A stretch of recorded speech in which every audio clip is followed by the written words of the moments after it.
What is aquaculture exactly? What does it look like? These are great questions, and the short answer is aquaculture, similar to land-based agriculture, is the farming of aquatic species for food, and it can look like many things in many different bodies of water: lakes, ponds, rivers, even the open ocean. Aquaculture has a very long history. We're talking very long. Practices similar to our modern aquaculture industry date all the way back to before 1000 BCE in China, where farmers raised koi, a freshwater fish considered in their culture to be a symbol of good luck and fortune. It's safe to say that aquaculture has come a long way since the first koi ponds. What are some species that come to mind when you think of aquatic farmed food? Maybe you think of lobsters, a delicacy of the East Coast.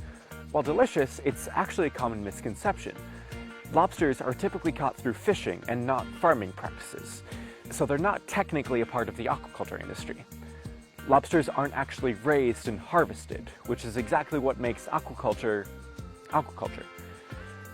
So if lobsters aren't an aquaculture species, what is?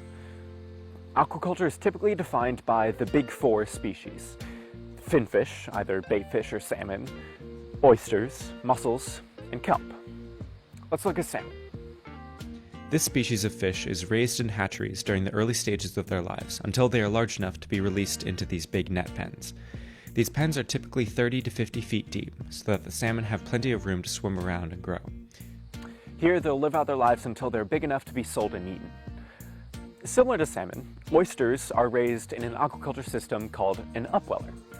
These upwellers, which are essentially incubators for oysters, pump ocean water into cylinders where the baby oysters, about as small as a single grain of sand, feed on very tiny organisms called plankton in the water.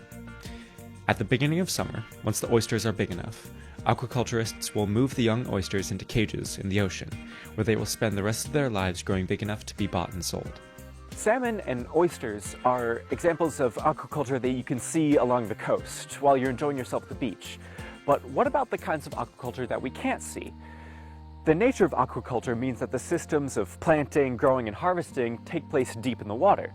And because of this, it is unlikely that you will see species like kelp and mussels who reside below the surface. Both of these species are grown on ropes tethered out in deep water along the coast. Mussels attach themselves with strands called byssal threads to ropes placed in the ocean water. There, they float in the water, absorbing nutrients and growing big enough for commercial sale. Sea vegetables are also grown on ropes under the water. After the seeds are developed in a nursery, they are transported to the farms as young plants.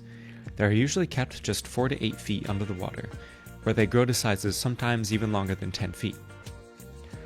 So where are we today? Well, systems like salmon pens, kelp lines, mussel ropes, and oyster upwellers are much more advanced than the first koi ponds in early China. But researchers are hard at work to develop the most efficient and sustainable techniques and systems to ensure that we can continue to use our planet's water resources to feed our growing population. Aquaculture is a very quickly growing industry with a bright future, in need of harvesters, farmers, and workers to bring aquaculture from ocean water to American tables. As a whole, aquaculture plays a very important role in the future of global food production, and you could very well be a part of that progress.